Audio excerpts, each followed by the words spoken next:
Welcome, Soul family, to Max and Mello's Architects of Soul. I am Max Soul. And I'm Mello Soul. Together we are Soul of the New Vibe. Woo-hoo. And we're absolutely thrilled you're joining us today. Yes. This isn't just a podcast. It's an educational journey, a rhythmic excavation into the very foundations of the music we love. And we do love it. Oh, yeah. And more importantly, the music we and artists like us are striving to create today. That is so right, Mello. Today, we're not going to just reminisce about history. We're here to learn from it, to extract the profound lessons from the true architects who actually laid the bricks, poured the concrete, and really wired the circuits of soul music. Wow, what a formula. Yeah. These were the visionaries who built not just hit records, but entire cultural movements. Yes, Max. Think about it. Every groove, every heartfelt lyric, every raw vocal, every innovative production technique we hear. That's a lot. Contemporary music, yeah. It all has roots in the fearless experimentation and unyielding passion of these pioneers. And isn't that the cool thing that we've been going through as we go through this show? Yeah. These are the unsung heroes, the astute business minds, the sonic innovators behind the scenes whose wisdom and approach still resonate in every note and every lyric. Oh, exactly. No, I mean, so get ready to discover the timeless lessons gleaned from the past of these giants. Come along with us. It's talking about those deep insights from the past and using them as fuel to ignite the future of soul music or anybody else's music. This isn't just for us in Soul and the New Vibe, but for all of our fellow artists out there who are navigating the evolving landscape of music creation in today's new world. And how do we honor the past while boldly stepping into the future? Well, that's what this show is about and what we aim to uncover. Oh, and speaking of uncovering, we now are going to be dropping the podcast on Mondays. Right.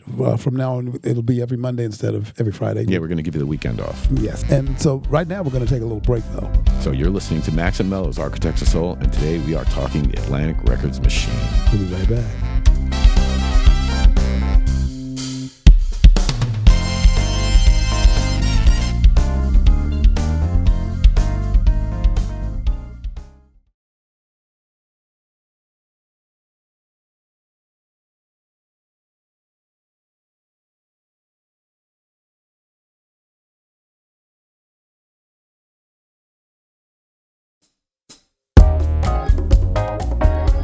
Hey, welcome back, Soul fam. Before we dive any deeper, just a quick shout out. If you're enjoying this content, please take a moment to give us a like and hit that subscribe button wherever you're listening or watching. It's if you are picking up what we're putting down. That's right, if you're getting what we're saying. That's right, fam.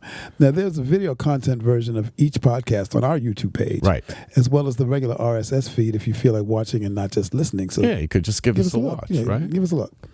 Yeah, support helps us immensely and truly keeps our soul fire burning. Oh, absolutely. Okay, Max, let's dig deep. Yep. If we're speaking of foundational fires, when we talk about the architecture of soul, then I mean smoldering, Max. Ooh. We have to start with the deep dive. Smolder. Yeah, we got to start with a deep dive on Atlantic Records. Well, it wasn't just a label, right? It really wasn't. It was a crucible. There's that word again. The crucible. It was another crucible. Yeah, that is a crucible. We're crossing the crucible. Yeah. But that being said, Atlantic was a dynamic laboratory for soul music, largely thanks to a few incredible yet very different minds, Ahmet Ertegun and his brother Nisui. And then you add in the legendary Jerry Wexler, who poked his head in more than one of our Architects deep dives already, and another one of my life's heroes, the absolute incredible wizard behind the mixing board, Dowd. And if You're going to hear more about him later, too. Yeah. If you don't know who he is, it's worth a look. Yeah. I'll mention just a few names in a few genres. You know what? I won't even mention the genre change because you will know it when you hear it, right, Mello? Yeah, absolutely. Dowd's impact on recording technology and his impact on music production and editing are monumental. Monumental. And let me just say something here about editing. Editing can make the difference between a hit and a not so big song. If you ask Aretha if she was still here today, she would tell you. Because when Chain of Fools was first done, the first recorded version, the one that was a major hit that you all know, that's not how it started out. Yeah, plenty of artists have come with their music before the editor. And the editor hath blessed you if you are lucky. Yeah. And Tommy Dowd's ears and his savvy were responsible for it. And remember, we're not saying the genres, just the names. Well, they'll definitely know when that changes, Max. All right, here we go. Ray Charles, James Brown, Wilson Pickett, Otis Redding, Booker T and the MGs, Eric Clapton, Derek and the Dominoes, the Allman Brothers Band, Leonard Skinner, Rod Stewart, John Coltrane, Ornette Coleman, and Charlie Mingus. And it's not even close to everything that this dynamo of a team is responsible for. Oh, yeah, we could do a show, it seems, on each of them. I think we're going to at this point. Yeah. So it's pretty cool that we keep doing this and we find these architects in all these positions, Mello. And it's an eye-opening journey, and the gifts of knowledge and path from all of these architects of soul, well, that's just a win-win. Yeah, I hear that, Max. And it's been a foundational info for us to but Right. let's get ahead to Atlantic Records. Yeah, let's get in it. And begin with Ahmet Ertegun.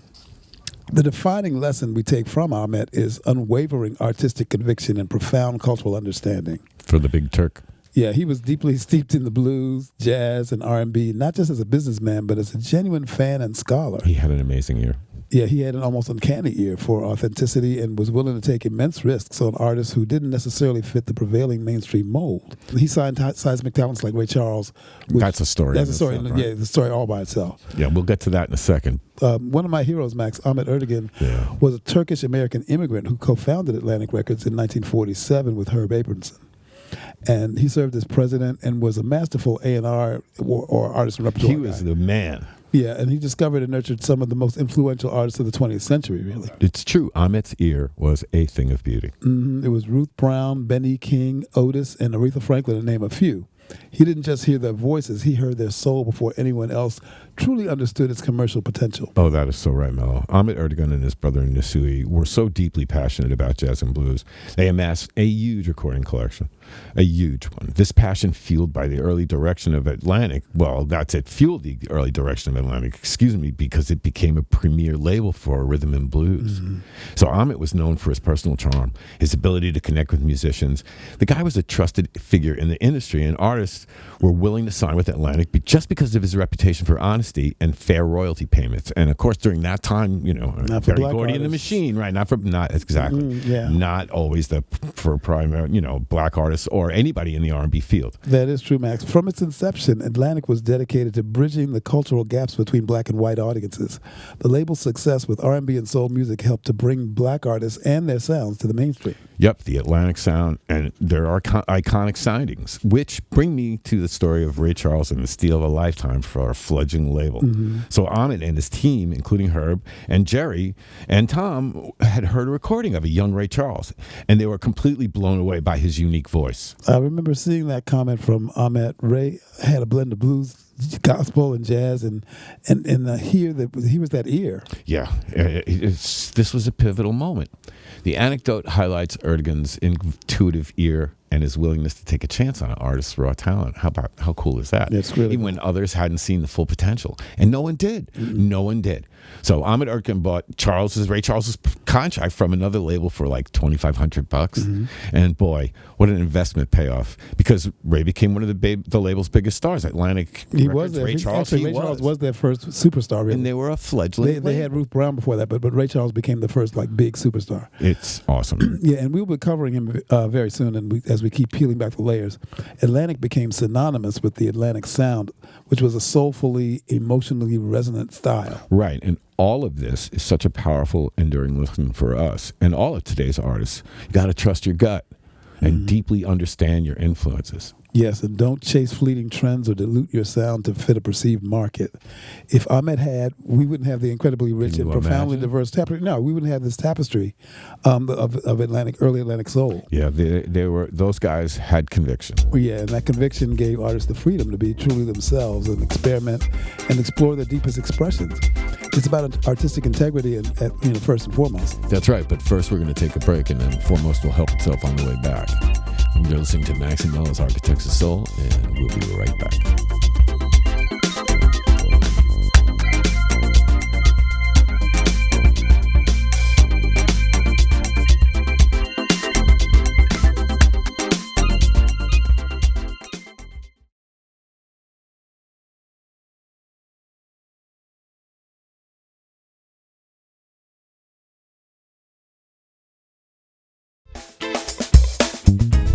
And welcome back to Max and Mello's Architects of Soul. I'm Mello Soul. And Max, so first and foremost, and damn straight, then you bring in Jerry Wexler. And if you don't know the term R&B or rhythm and blues, it was coined by Wexler. He was the ultimate producer and A&R man. And that story is a glimpse of the phenomenal impact this guy had on R&B. Yeah, coining rhythm and blues from Race There Records. you go. Biggest one. Tremendous leap forward, yeah. It was, Mello. So set the scene, right? The context is pre-Wexler, right? Which is Race Records, right? 1920s to 1940s. Recordings by Black American artists, primarily for Black American audiences. Man, what is that? I mean, this was categorized in the music industry on sales charts as Race Records. What is that? Yes, and as we all know, that derogatory connotation. Hell, it was insulting. Yeah, while initially a marketing term to identify a genre for a specific demographic, the term race records eventually acquired a derogatory and segregationist connotation. It's true. That's right, Mello. Seen as outdated, highly discriminatory, and a reflection of racial prejudices prevalent in society at the time. Not like that seems to have gone away looking around me today, he says very sadly. But let's talk about Jerry Wexler's role. Well, before he joined Atlantic Records as a producer, Jerry Wexler was a journalist and editor. He worked at Billboard magazine in the late 1940s, and he looked at the term with extreme discomfort and the discomfort that it deserves. A poor showing for a free society. Anyway, I digress. Wexler, a passionate fan of Black American music, blues and jazz and gospel and jump blues, as we said, he found this term race records as glaringly offensive. As we do still to this moment. And deeply uncomfortable. So he believed it was demeaning to the artists and the music itself, and actively sought a more respectful and accurate descriptor. So Jerry, being the action-taking man he was, had what we would call a brainstorm. So he began a campaign within Billboard to change the chart's name. And from the information that I found, Jerry likely collaborated with other editors and industry figures to make it happen, but he was the primary driver. And so here we go, y'all. We found a home. Right. So true, Mello. The birth of rhythm and blues arrived in 1949. We're home. As Jerry Wexler successfully convinced Billboard to replace race record charts with the new one titled Rhythm and Blues. Yes, Max. Rhythm represented the strong, danceable backbeats and grooves prevalent in the music, jump blues and early rock and roll. And that's what it should have been. Yeah, and blues acknowledged the deep blues roots and the soulful, often emotional lyrical content. And what an impact that has had, and what an amazing legacy. I mean, immediately this new term lent more dignity and respect to the artists and their music. And that's a hard-fought and hard-won battle, even today. And the reason is that it shifted the focus from race as a descriptor to the musical characteristics of the genre. Thus brought commercial respect of the brand, creating much broader appeal. Rhythm and blues was less exclusionary and helped to pave the way for the music's eventually crossover into mainstream pop charts. Which it sure as hell did. Yeah, it just sounded more modern and accessible. And it laid the foundation for this rock and roll we talked about. And we spoke about this in our Chess Record podcast. If you haven't caught it, you should check it out. Anyway, R&B became the direct precursor and foundational element for the explosion of rock and roll in the 50s. Many early rock and roll hits were R&B songs covered by white artists. Correct. That's right, Max. Sort of like the way the great bluesmen were so influential to the British players, like Jeff Beck and Eric Clapton and Tommy Bolden and Jimmy Page, who made America see what they had in their own backyard. Exactly. They were right here all the time. And you said a mouthful with that. I think sometimes it's better to have your eyes closed and just listen and don't judge, feel. Yep, truly. So back to Jerry Wexler and the coining of this enduring term, rhythm and blues. Great term. Which I might add became the universally accepted and enduring term for the genre, influencing later developments like soul and funk. Right you are, Mello. In essence, Jerry Wexler wasn't just a producer. He was a cultural shaper who understood the power of language, and he actively worked to elevate the status of the music he loved. What a lesson. What we learn from Jerry is the profound power of creating the right environment for genius to flourish, and the art of artistic matchmaking. He understood the delicate symbiotic relationship between artist, song, and studio environment, which is a really, really great thing to understand, because that's how it all balances out. Right, Mello? He wasn't one to impose his will. That was the good thing about him. He was a master facilitator. Like, he famously took Aretha from jazz pop singer, struggling for direction at Columbia because they wanted her to sound like Dinah Washington, and brought her to the raw, visceral energy of the Muscle Shoals studio. And we all know what happened with that.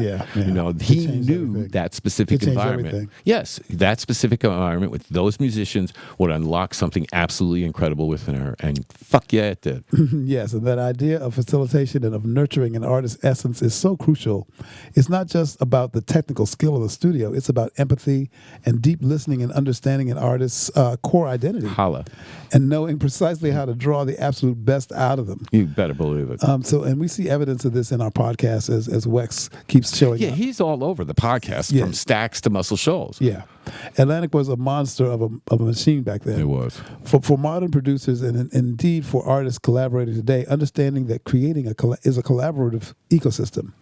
A delicate balance, right? Yes, delicate balance of energies, actually, is far more impactful than just a dictatorial approach. It's about being a catalyst. And again, getting back full circle to Tom Dowd, the engineering visionary, quote, quote, so many lessons, right? All this that we're talking about. But his lesson in this whole thing is relentless innovation and radical adaptability in service of the sound. I love that. He's my hero. He was so badass. You hear Mello, always in service of the song. Fucking love that. Tom Dowd didn't just record music. Oh, he was a physicist and he worked on the Manhattan Project too, by the way. Yeah, I knew that. I don't know if our artists do that.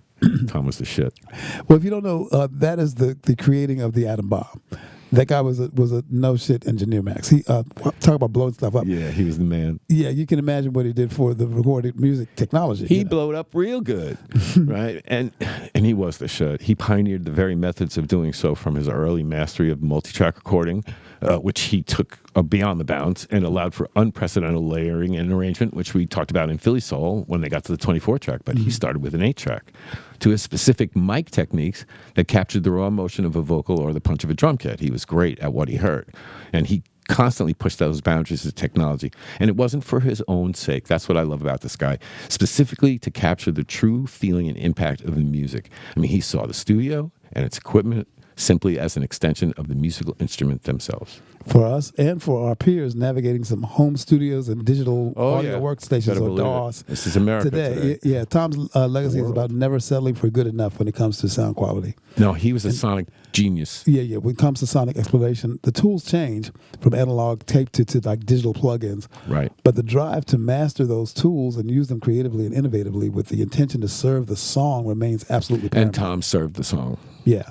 And these guys at Atlantic truly set the stage for how soul music was discovered, nurtured, recorded, and delivered to the world.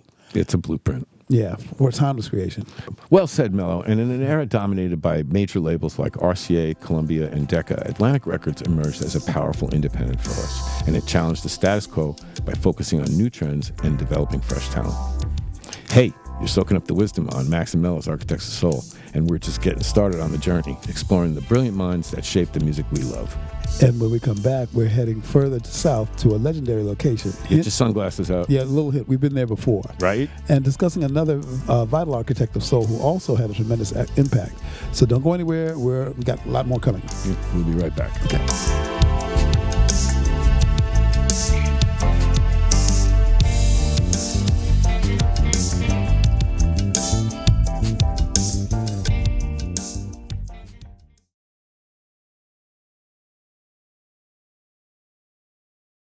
Thanks for tuning into Architects of Soul. Our music is waiting for you.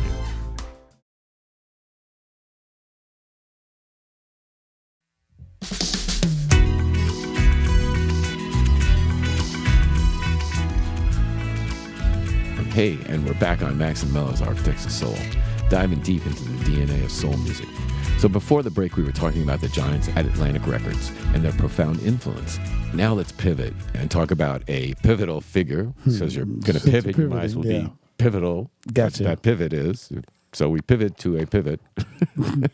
So a figure whose vision, though perhaps less known to some, was absolutely instrumental in shaping a specific and iconic sound. This guy's name was Phil Walden.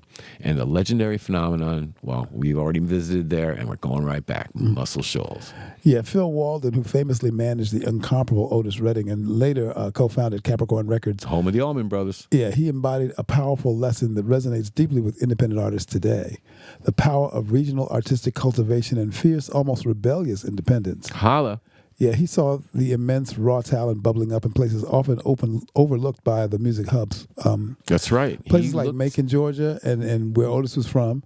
And, of course, Muscle Shoals, Alabama. Muscle Shoals, Alabama. That's right. He didn't wait for New York or L.A. to no validation needed, That's son. a terrible Southern accent. It really is. He created a pathway for his authentic Southern soul to reach the world on his own terms. And that's such a crucial lesson, Mello. Don't wait for the established industry to come to you. Build your own industry. Cultivate your own scene right where you are. Phil understood that truly authentic sound often comes from a specific place, especially right? A unique cultural melting pot. And he fiercely championed that. And for artists today, especially with this global connectivity, right? It's about building your local scene too, fostering a community of creatives, and trusting in the power of your unique regional voice and perspective. And that's about celebrating where you come from, being genuine to the music and genuine to the soul. That's right, Max. Being genuine to the music and genuine to the soul. Right. And being genuine to this show, right? We realized we unpacked a lot of stuff, and we think we need a part 2. Yeah, we're going to split this one in half, folks. So we're going to take a quick break, come back and wrap up this conversation, and you all are going to have to stick around to the next episode to find out what happens in Muscle Shoals and further on with Atlantic and the Machine. We'll be right back. You're listening to Max and Mello's Architects of Soul.